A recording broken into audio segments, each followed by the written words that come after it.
ഭക്ഷണം കഴിയുമ്പോൾ വായിൽ ഒരു പ്ലാക്ക് ഫോർമേഷൻ ഉണ്ടാവും. എന്ന് പറഞ്ഞാൽ ആ ഫുഡ് പാർട്ടിക്കിൾസ് ബാക്ടീരിയ കൂടെ ചേർന്നിട്ട് ഉണ്ടാകുന്ന ഒരു ബയോഫിലിം, ഒരു ലെയറിനെയാണ് നമ്മൾ പ്ലാക്ക് എന്ന് പറയുന്നത്. ആ പ്ലാക്ക് പിന്നെ ഇരുന്നിരുന്ന് നമുക്ക് കാൽക്കുലസ് ഉണ്ടാവും. കാൽക്കുലസ് മീൻസ് ടാർട്ടാർ എന്നാണ് നമ്മളതിനെ പറയുന്നത്. അപ്പം ഇത് ഇങ്ങനെ ഇരിക്കുന്നത് കൊണ്ട് നമ്മുടെ പല്ലിലെ ആ ഒരു ഗം റീജിയനൊക്കെ ഇൻഫെക്ഷൻ ഉണ്ടാവും. അതിനെയാണ് നമ്മൾ ജിഞ്ചിവൈറ്റിസ് എന്ന് പറയുന്നത്. പിന്നെ ഈ പല്ലിന്റെ താഴെയുള്ള ബോൺ, ആ ഒരു ജോ ബോൺ എന്ന് പറയും. അപ്പം അതിലും ഇൻഫെക്ഷൻസ്, ആ ബോൺ ലോസ് ഒക്കെ ഉണ്ടാകുന്നതിനെയാണ് നമ്മൾ പെരിഡോണ്ടൈറ്റിസ് എന്ന് പറയുന്നത്. ഇങ്ങനെ ഈ കാൽക്കുലസിന് ധാരാളം പ്രശ്നങ്ങൾ പല്ലിലുണ്ടാവും. അപ്പം കഴിവതും നമുക്ക് ബ്രഷിങ്ങിലൂടെ നമുക്ക് ഈ കാൽക്കുലസിനെ മാറ്റാൻ പറ്റില്ല. അപ്പൊ നമ്മളൊരു ഡെന്റിസ്റ്റിനെ വിസിറ്റ് ചെയ്ത് പ്രോപ്പർ ആയിട്ടുള്ള സ്കെയിലിംഗ് ചെയ്യുക.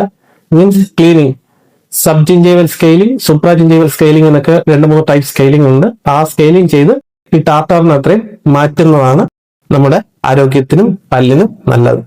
Thank you. കാൽക്കുലസ് എങ്ങനെ റിമൂവ് ചെയ്യുന്നതെന്ന് ഈ വീഡിയോയിൽ കൂടെ നിങ്ങൾക്ക് മനസ്സിലാവും.